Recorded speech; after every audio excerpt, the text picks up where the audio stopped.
Yeah, the world needs more love, we know that. I mean, we saw it in Boston recently. And the lovely Eva Longoria from NBC's Ready for Love joining us on the line. She's doing her best to matchmake some hunky guys. Hey, Eva. How are you? Good, thanks. How are you? Good. Good. You know, love is in the air on your new show. Now, before we get started, I don't want you to get the wrong idea about us, okay? So all that flirting that you were doing before we went... Well, are you ready for love? I am. I know. I'm here. You're trying to matchmake, and I'm heartbreaking you. I'm sorry, but it's great to have you here. Let's talk about the new show, though. I mean, you've got 3 guys on this one, and you've really got your work cut out for you. Now, for those who've missed the show, tell us a little bit about it.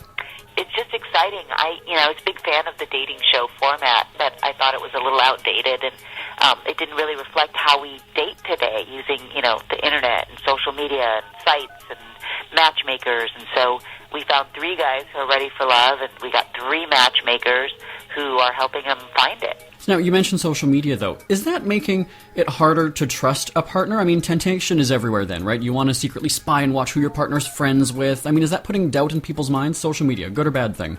No, we use it as a vehicle to widen your pool.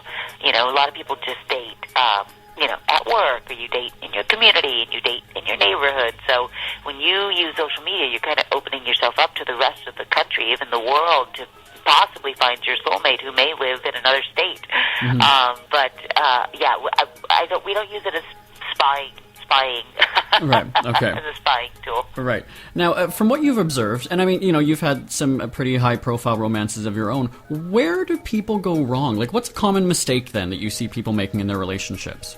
Well, it's so funny you say that, because on our show we have these 3 matchmakers who coach the girls and coach the guys and give them advice all along the way. So there's so many takeaways you have with the show, with the matchmakers. So it's kind of great and weird to have cameras watch your date, and then our matchmakers watch it and tell you everything that went good or everything that went bad. Like, all right, you talked about your ex-boyfriend the majority of the time. Don't do that. You could see him tuning out. You could see him, and you're like, oh, my God, I do that.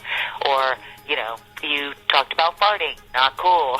Now he's going to put you in the friend buddy zone because, you were talking about crass stuff. Like, they just give so much great advice that you really don't normally see yourself when you're in a relationship or a date. You don't know what's going wrong, or you don't know kind of what that disconnect is. And so it's kind of a voyeuristic view you have on our show to be able to do that with the matchmakers. Now, some people are skeptical from other, let's say, dating show franchises that you can't find love on TV, but you're actually matching people. Like, professional matchmakers are hooking these people up, right?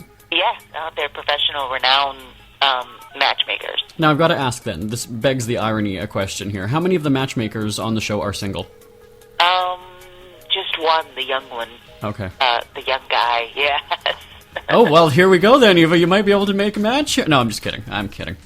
I know. We'll see. Fingers crossed. Perfect. All right. I will tell you, though, the format works. We were very successful, so we were really excited about it. We'll be sure to watch it. So again, just to recap then, the show is called Ready for Love. It's Tuesday nights on NBC. Check your local listings right after The Voice. Eva Longoria, it's been a pleasure. Thanks for joining us today. Thank you. Today's best music with Jeremy Bradley.